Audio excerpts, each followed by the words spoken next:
The Boston bombing was a horrific tragedy, and whoever was behind this event deserves to be brought to justice.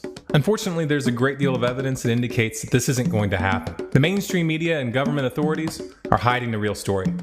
In this video, we are going to demonstrate that at the very minimum, the authorities had prior knowledge of the attack and allowed it to happen. Now, the first anomaly that surfaced immediately after the bombing was an eyewitness account indicating that there were government agents on the scene and on the roof right before the blast. This eyewitness account can be confirmed by looking at photographic evidence before and after the event. There are pictures clearly showing someone on the roof and several men wearing identical pants, boots, and shirts and listening to communications through devices in their ears. These men were positioned right next to the blast zone, then later moved across the street just before the bomb went off. These same men were then seen communicating with authorities after the explosion. One photo shows one of these men walking around on the scene with an unidentified device. Another shows someone crouching next to a backpack in a doorway.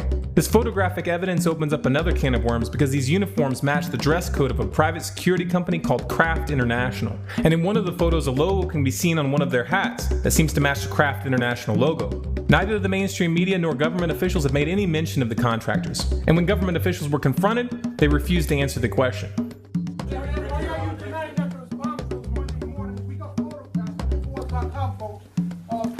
Next question, please. Next question, please. Yes. So there's a lot more evidence of a cover-up that we aren't even going to touch here because it would open up way too many tangents. If you do a little research on your own, you'll find plenty of information. Just what we showed here clearly indicates that the Tsarnev brothers weren't acting alone if they were indeed involved in the bombing. However, their parents have come forward stating that their sons had been in contact with the FBI for years and that they were framed by the US government. There are also serious questions concerning the death of the older brother. The mainstream media released this footage of someone closely resembling him being placed under arrest, alive and well. Yet shortly after, it was reported that he was killed in a shootout. Just like in the Dorner case, it seems like someone didn't want these men to get the chance to stand trial. Of course, the authorities haven't commented on this at all. What really happened?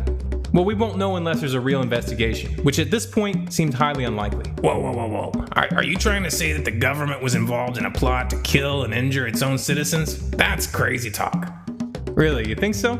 Funny, Ted Gunderson, a former FBI chief, has a different point of view. Look at the terrorist acts that have occurred.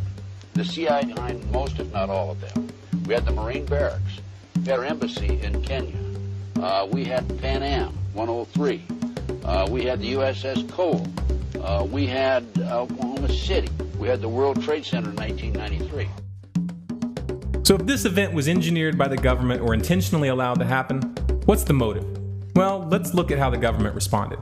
Just 2 days after the attack, Senator Lautenberg announced he was going to reintroduce legislation requiring background checks for the sale of gunpowder.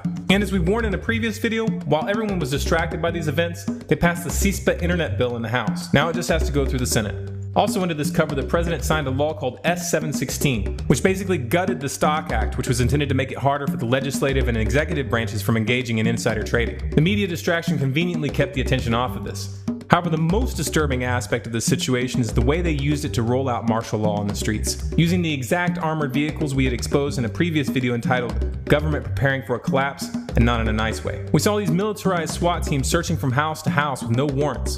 The streets looked like a war zone. This was a further extension of the abuses we saw in the Dorner case.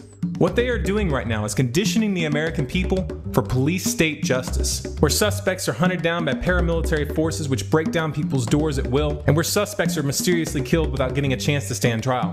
This is what the NDAA looks like, people. They didn't make these laws for nothing, and what we're seeing is just the beginning. Make no mistake, the people who are really behind this event aren't going to stop. There's more to come, and the violations of your rights are going to become more and more blatant. The powers that be are building up to something big. I don't pretend to know what that event is, and I don't pretend to know when it's going to happen. But I will say this, if we allow them to get away with this now, eventually these scenes that we saw in Watertown are going to be directed at political dissidents.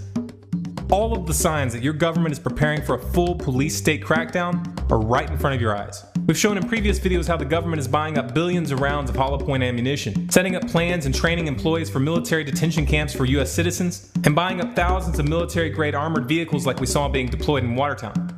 I understand that this is extreme, and that some of you may be hesitant to share this information with others. But if you see what's at stake here, then you have the responsibility to do everything in your power to wake people up. The embarrassment you may feel when someone calls you a conspiracy theorist or something along those lines is nothing compared to the consequences of allowing these criminals to proceed unhindered. Please make a commitment to reach out to as many people as you can, especially the police, the military, and the DHS. There are good men and women in these organizations. We've got to get their attention. We've got to help them realize where this is going.